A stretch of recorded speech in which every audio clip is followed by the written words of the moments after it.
Dans cette vidéo, je t'explique ce que signifie la croissance verte dans les zones urbaines. Tu découvriras comment les villes peuvent croître de manière durable et quelles mesures contribuent à cet objectif.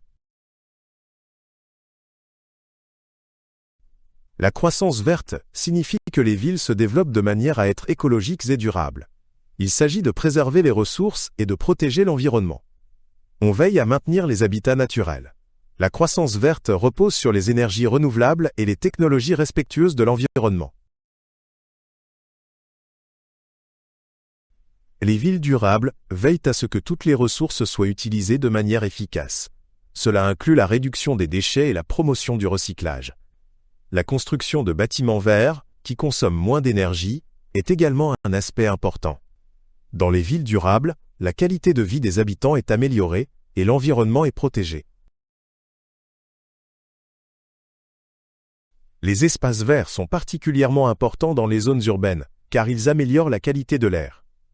Ils offrent aux habitants un lieu de détente et favorisent la biodiversité. Les espaces verts contribuent à réguler le climat de la ville. Les arbres et les plantes peuvent également capter le CO2 et ainsi purifier l'air. Les énergies renouvelables sont un élément central de la croissance verte dans les villes. L'énergie solaire, l'énergie éolienne et l'hydroélectricité peuvent aider à rendre la consommation d'énergie plus écologique. Ces énergies contribuent à la réduction des émissions de CO2. De nombreuses villes adoptent déjà ces alternatives respectueuses de l'environnement.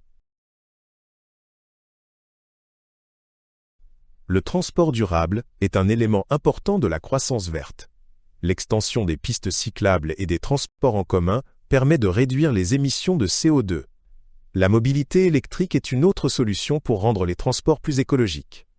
Ainsi, les villes peuvent réduire leur impact environnemental. Une gestion efficace des déchets est cruciale pour les villes durables. Le recyclage aide à préserver les ressources et à alléger l'environnement.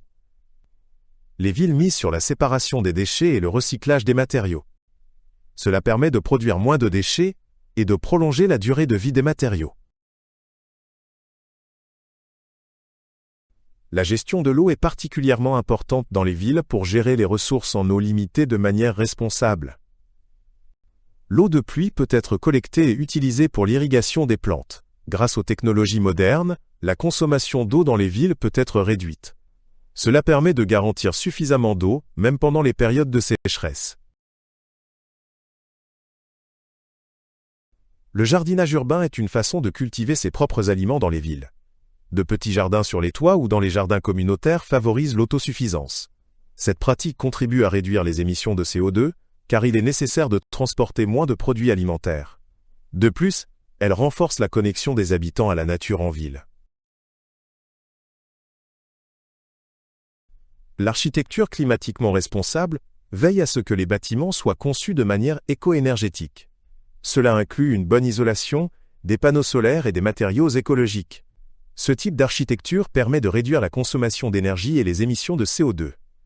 La conception des bâtiments peut également avoir un impact positif sur la qualité de l'air et le climat dans la ville.